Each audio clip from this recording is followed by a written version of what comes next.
আল্লাহ নাযিল করলেন ইন্না আনজালনাহু ফি লাইলাতিল কদরি ওয়া মা আদরাকা মা লাইলাতুল কদর লাইলাতুল কদরি খায়রুম মিন আলফি শাহর। সুবহানাল্লাহ পড়েন। আল্লাহ রাসূল এই কোরআন থেকে জানতে পারলেন আগের নবীরা হায়াত পেয়েছে 1000 বছর, আগের নবীর উম্মতেরা হায়াত পেয়েছে 800 বছর 1200 বছর। আমাদের নবী পৃথিবীতে বেঁচে ছিলেন কয় বছর? সবাই বলেন। এবং সুনানে তিরমিজির হাদিস, আল্লাহ রাসূল সাল্লাল্লাহু আলাইহি ওয়াসাল্লাম বলেছেন আমারু উম্মতি মা বাইনা আস-সিত্তিন ইলা 70। আমার উম্মতের গড় বয়স হবে 60 থেকে 70। ওয়া আকাল্লুহুম মা ইয়াজুজু যালিক, এর চেয়ে বেশি হায়াত পাবে হাতে গোনা অল্প কয়েকজন। বেশিরভাগই 60-70 এর মধ্যে মরে শেষ, ঠিক কি না? এই কথা শোনার পরে বিশ্বনবী আবার কাঁদতে শুরু করলেন, কারণ বিশ্বনবীর টেনশন হচ্ছে আগের উম্মতের হায়াত পাইছে বেশি, ইবাদত করছেও, আমার উম্মত হায়াত পাইছে কম, ইবাদতের সুযোগও হায় রে, আমার উম্মতের কি হবে? কাঁদতে লাগলেন, আল্লাহ আগের উম্মতেরা হায়াত পেয়েছে 1000 বছর, ইবাদত করেছে বেশি, আমার উম্মতেরা 60 আর 70 এর মাঝখানে মরলে এদের নসিবে কি হবে? আমার উম্মতের তো ইবাদতের সংখ্যা কম। আবার কান্না শুরু করলেন। মন খারাপ আল্লাহ দেখে, নবীর যে মন খারাপ আল্লাহ দেখে।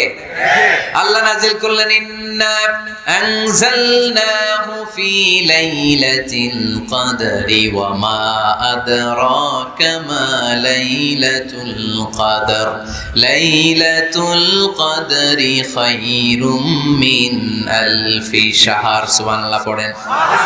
আল্লাহ বলে নবী আপনি কাঁদবেন না, আপনার চোখের পানি আমার সহ্য হয় না। অন্যান্য নবীর উম্মতদেরকে হায়াত দিয়েছি বেশি, কদরের রাত দেই নাই। আপনার উম্মতকে যদিও হায়াত লম্বা দেই নাই, কিন্তু আপনার উম্মতকে আমি লাইলাতুল কদরের রাত দিয়েছি গো নবী। লাইলাতুল কদরি খায়রুম মিন আলফি শাহর, 1000 মাসের চেয়ে সেরা। এই এক কদরের রাতে যদিও 60 থেকে 70 বছরের মধ্যে মারা যাবে, কিন্তু এই এক কদরের রাতে ইবাদত করলে 1000 বছর ইবাদত করলে যে সওয়াব, তার চেয়েও বেশি সওয়াব আপনার উম্মতের আমলনামায় ঢুকায় দিবে কে? আল্লাহ। খায়রুম মিন আলফি শাহর, 1000 বছর। 1000 বছরে হয় 83 বছর 4 মাস। আলফি শাহর 1000 মাস, 1000 মাসে হয় 83 বছর 4 মাস। এজন্য কদরের রাতে ইবাদত করতে রাজি আছেন তো? বিশ্বনবীর যেখানেই মন খারাপ, মন ভালো করে দেয় কে? আল্লাহ। সর্বশেষ কিয়ামতের ময়দানে মাকামে মাহমুদে বিশ্বনবী সিজদায় পড়ে কাঁদবেন। আল্লাহ বলবেন জিব্রাইল যাও, দুনিয়ায় কান্না সহ্য করতে পারি নাই, আজ কিয়ামতের ময়দানেও আমি আমার নবীরে কাঁদতে দেব না।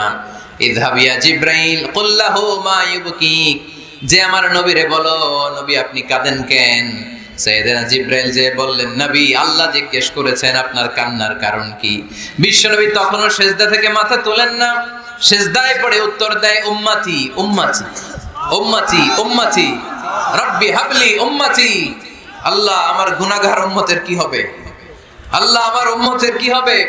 আল্লাহ আমার উম্মতের কি হবে? আল্লাহ বললেন জিব্রাইল তাড়াতাড়ি যাও, আমার নবীর কান্না আমার সহ্য হয় না, আমার নবীর কানে কানে যে বলো ইন্না সানুরদিকা ফি উম্মাতিক, দুনিয়াতে যেমনি আপনি পেরেশান অবস্থায়, মন খারাপ অবস্থায় আমি আপনার মন ভালো করে দিয়েছি, আজকে আপনার উম্মতের ব্যাপারেও এমন একটা ঘোষণা আসবে, ওই ঘোষণা পেয়ে আপনি আজও খুশি হয়ে যাবেন গো নবী, আজও খুশি হয়ে যাবেন। ইরফা রাসাক, নবী আপনি মাথা তোলেন, মাথা তুলেন, আর সিজদায় পড়ে থাকবেন না। ইরফা রাসাক, মাথা তুলেন। সাল তুতা, কি চাইবেন চান দিয়ে দেব। ওয়াশফা তুশাফা, যার জন্য রেকমেন্ডেশন করবেন, যার জন্য সিগনেচার করে দিবেন, যার জন্য সুপারিশ করে দিবেন, তার সুপারিশই কবুল করে নেব। চিল্লায় এখন সুবহানাল্লাহ। এরপর বিশ্বনবী সুপারিশ করতে শুরু করবেন আর আমাদেরকে জান্নাতে ঢোকাতে শুরু করবেন। তারপরেও নবী ক্ষান্ত হবেন না।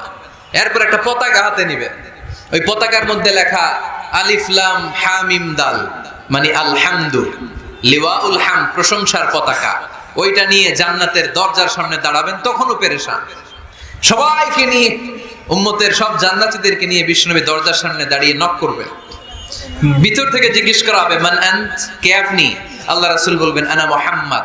তখন রক্ষী ফেরেশতা বলবে ঠিক আছে, আল্লাহ বলেছে আপনার আগে কারো জন্য যেন এই দরজা না খুলি। মুহূর্তের মধ্যে জান্নাতের দরজা খুলে দেয়া হবে, বিশ্বনবী প্রশংসার পতাকা নিয়ে সব উম্মতকে নিয়ে জান্নাতে ঢুকে যাবে।